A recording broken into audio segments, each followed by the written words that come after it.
let's talk about the fight that's really interesting. Obviously, as we know, Parker meant to fight Daniel Dubois, and then Daniel Dubois had some problem with his health, which is good. We understand that. And then Bakole came at a very short notice.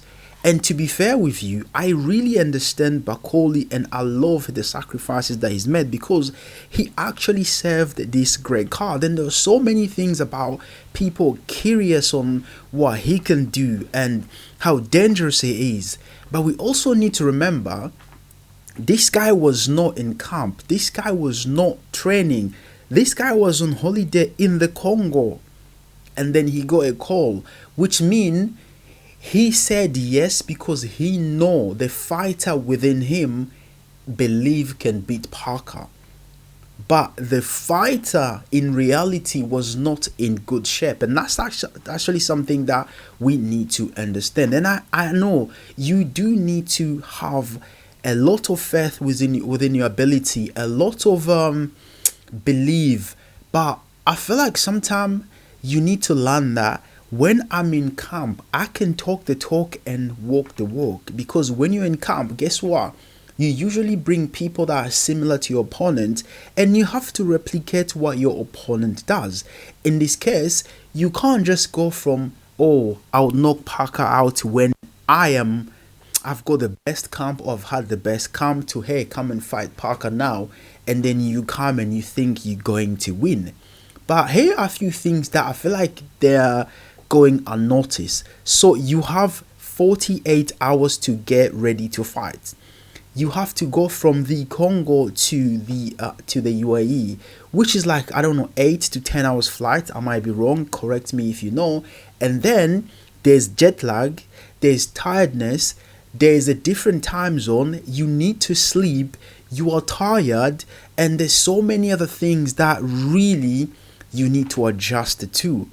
And then now you're going to put your body in where you have to push it to the limit, which I feel like that's something that people are not seeing. One thing that I've also noticed, by the way, one of my bros in a group chat mentioned this, and I also noticed it because Bakole had the shot from his last fight when he fought Anderson. And I feel like that's just show you that there was no time to prepare at all. Obviously, he came in, amazing payday, by the way. Even me, I would do that for a couple of thousand. But then again, when you get in a ring with someone like Parker, the way Bakole was just fighting, when I saw him, I just said, nah, this man can't even pull this off because he was just too heavy, too heavy. And honestly, Parker did a phenomenal job. And I also like Parker looked sharp, slim, in good shape, fast. And I really, really like that. I also like that the first round, Parker didn't really do much. He wanted to see what type of Bakole is going to come in the fights. So he went back and then adjusted and listened to his coach. And that was just one shot and his equilibrium was gone. And there we go, Bakole on the floor or Bakole on the floor.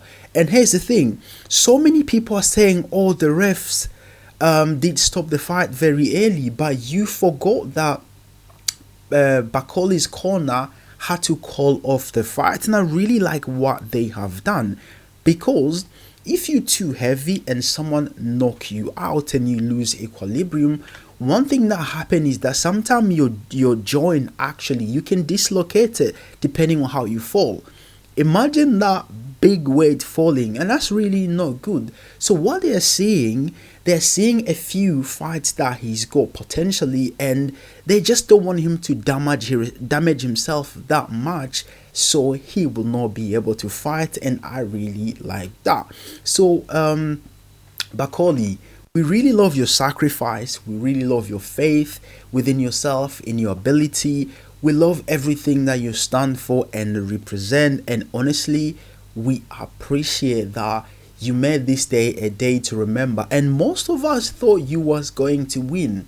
But also do not forget, the version of Bakole that people know is the version that went in camp and then finished camp to go and fight with an opponent. But hey, Bakole stocks, is he up? Is he down? Can he get a title shot? I don't know, but I feel like he does deserve it, so give it to him. Joseph Parker. I honestly don't even know. I don't have much to say about Joseph Parker because he's done phenomenal. If that was Dubois, it would have been very, very hard, but now we don't know. So, could Parker and Dubois still happen? Yes or no?